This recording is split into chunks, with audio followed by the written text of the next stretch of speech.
Quelle est votre définition de la neutralité des réseaux ?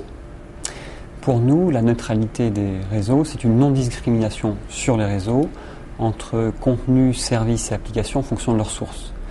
C'est une garantie pour les utilisateurs, pour les internautes, pour les abonnés à Internet, de pouvoir, avec le terminal de leur choix, accéder aux services, applications et contenus de leur choix sur la toile. Et Google dans tout ça ? Google est très attaché à la neutralité de l'Internet.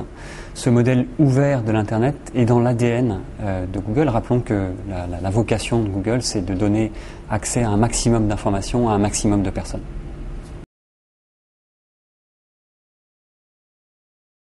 Quels sont les enjeux de ce débat qui est posé aujourd'hui ?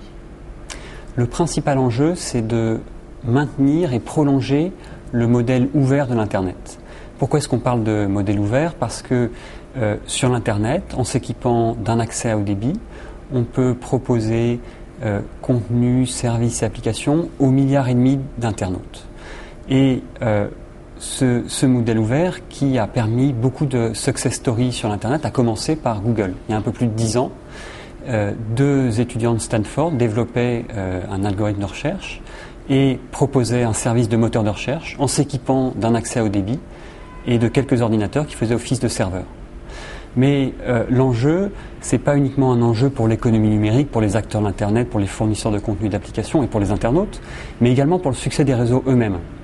Le rythme d'adoption de l'Internet, jamais connu par une autre technologie, tient notamment au foisonnement d'applications, de contenus et de services, depuis le mail jusqu'à l'administration électronique, qui a attiré foyers et entreprises, qui les a convaincus de s'abonner, de venir sur les réseaux Internet.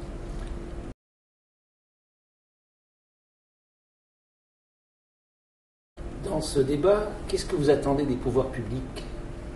Les pouvoirs publics ont déjà œuvré en faveur d'une neutralité de l'Internet, notamment à travers l'adoption des récentes directives européennes, le paquet télécom, qui comporte notamment une obligation de transparence vis-à-vis des consommateurs, une obligation d'informer sur les éventuelles discriminations pratiquées sur un réseau.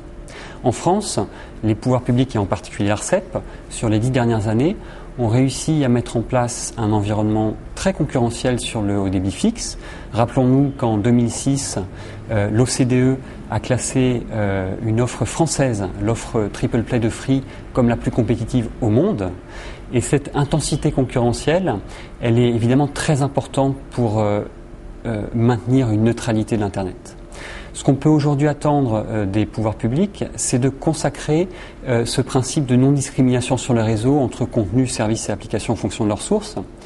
Il ne s'agit pas forcément d'aller très loin en matière d'intervention, en matière de régulation ou de fixer des règles très dans le détail, mais consacrer ce principe de non-discrimination est important. D'ailleurs, il faut remarquer que les quelques pays qui se sont penchés sur ce débat de la net neutralité ont affirmé ce principe de non-discrimination: États-Unis, Canada et Norvège.